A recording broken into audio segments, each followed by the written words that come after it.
Buenas tardes, queridos estudiantes, ¿cómo están? Hoy vamos a hablar de ese proceso independentista aquí en Venezuela.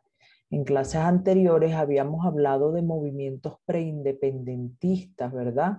Como hablamos de la insurrección de José Leonardo Chirino y mucho levantamiento, muchos alzamientos de esos negros africanos, esos negros esclavos que lucharon por la libertad en Venezuela.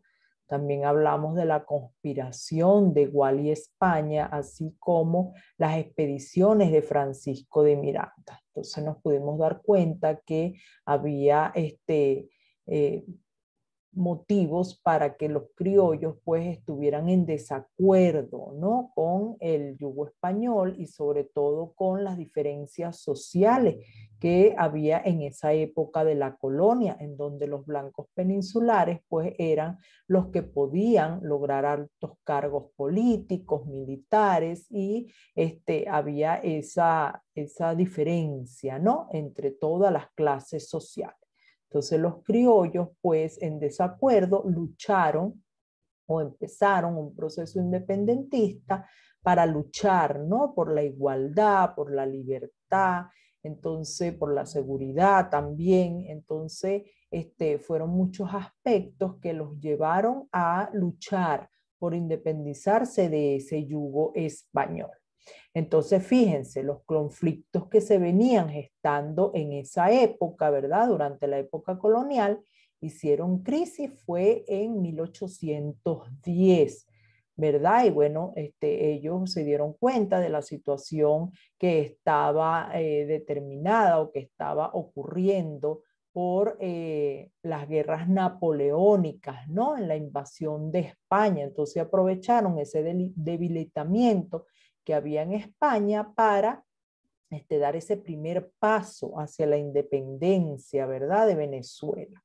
También, bueno, se dieron cuenta, pues, que la aristocracia criolla consideró propicio, pues, ese momento para dividir o dirigir el movimiento separatista y declarar la independencia política respecto a la metrópoli, ¿verdad? En vista de que, bueno, Fernando VII estaba en cautiverio y, bueno, aprovecharon esa debilidad. Entonces, fíjese, solo así, pues, los criollos, pues, podrían seguir manteniendo su poderío y continuar ejerciendo dominio sobre los sectores explotados de la sociedad venezolana. Los criollos, pues, no querían una revolución en el sentido de transformar la estructura económico-social y política, sino un cambio de poder que les permitiera dirigir los destinos de la patria de acuerdo con sus intereses como clase social. Y bueno, su posición colidia con cualquier otro ideal que propugnara la igualdad social y la económica. Es decir, era contrario a la abolición de la esclavitud. Entonces, fíjense, allí, bueno, nos pudimos dar cuenta en clases anteriores que con respecto a la parte económica se cobraban impuestos muy altos, altos impuestos de alcabala para transportar la mercancía, ¿verdad? Entonces, igual a los indígenas también se le cobraban unos tributos. Entonces, hay quien más se beneficiaba, pues era la corona española, ¿verdad? Y sobre todo esos blancos peninsulares que tenían el dominio de todo, inclusive los barcos para transportar mercancía eran barcos españoles, entonces ellos tenían como el control, el dominio de la economía, cosa que, bueno, fue disgustando a los propietarios de tierras que también querían vender sus productos, ¿verdad? Lo que se cosechaba en las tierras. Entonces, por allí empezó esa disputa, esos problemas. Y por supuesto, esta lucha no tenía nada que ver con lo que era la abolición de la esclavitud, a pesar de que, bueno, los africanos, los negros lucharon por su libertad, ¿verdad? Pero en este momento, pues, no se logra esa abolición de la esclavitud. Y también querían la participación de los pardos en el ámbito político y en sus privilegios sociales también, puesto que era una clase también más baja y también había diferencias, ¿no?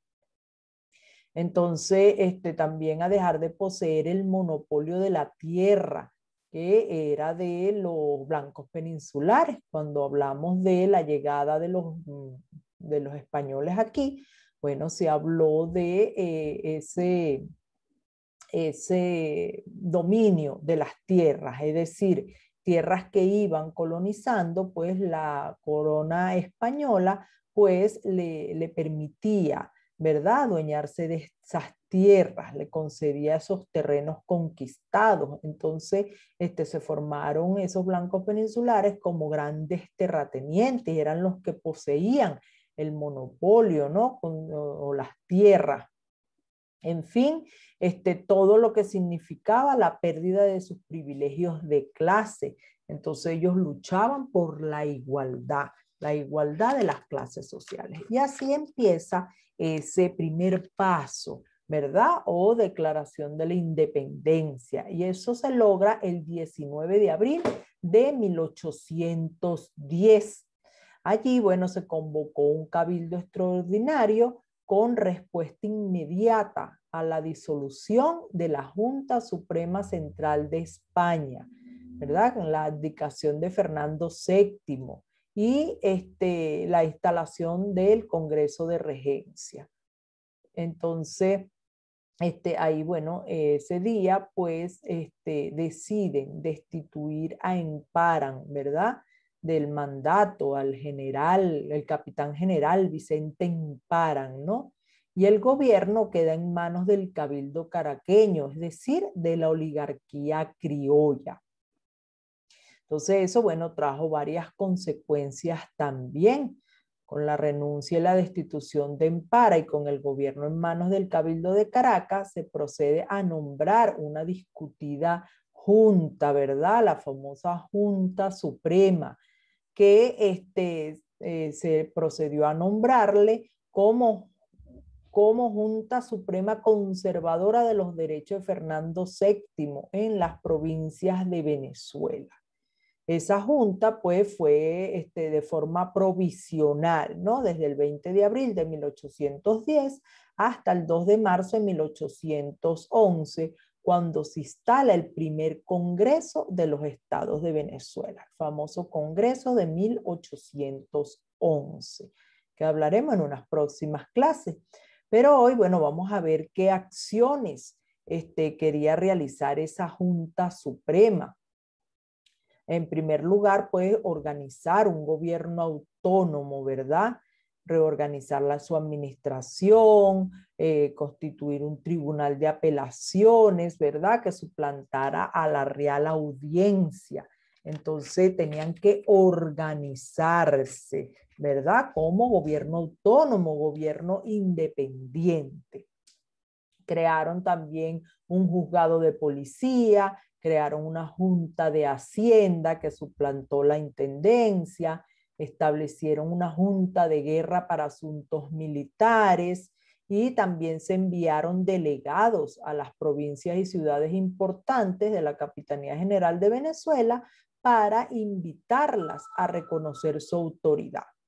Y como resultado de estas gestiones, en Cumaná, Barcelona, Mérida, Barinas y Trujillo, se constituyeron juntas similares a las de Caracas, ¿verdad? Y estas se unieron al movimiento independentista. La ciudad de Coro, que pertenecía a la provincia de Caracas y las provincias de Guayana y Maracay, no reconocieron a esta Junta Suprema y se mostraron partidarios de la regencia, ¿verdad? La regencia era en España cuando capturaron a Fernando VII, se montó un gobierno supletorio, ¿verdad? Ese tipo de monarquía que había allá. Entonces, eso era llamado la regencia. Entonces, lo que era Coro, Guayana y Maracaibo, pues se mostraron partidarias de esa regencia. Otro punto importante de la Junta Suprema era preservar las bases económicas y sociales de los criollos, que era lo que estaban buscando ellos, ¿no? Y bueno, para alcanzar este objetivo se dictaron una serie de medidas de carácter fiscal y económica, algunas de las cuales pues tocaban aspectos vinculados a las aspiraciones sociales de los sectores dominados. Pero en el fondo, bueno, se puede considerar como una respuesta para evitar mayores conflictos y rebeliones, ¿no? Allí esa junta pues tomó ciertas medidas.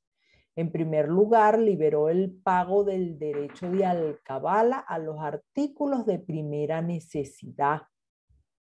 Abolió el tributo que pagaban los indígenas, suprimió el impuesto de importación, prohibió el tráfico de esclavos, no abolió la esclavitud, pero prohibió que se traficara, ¿no? Esclavo otra vez.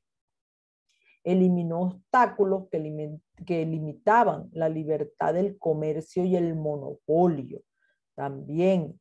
Y otro punto importante, pues obtener el reconocimiento de gobiernos diferentes a los de España.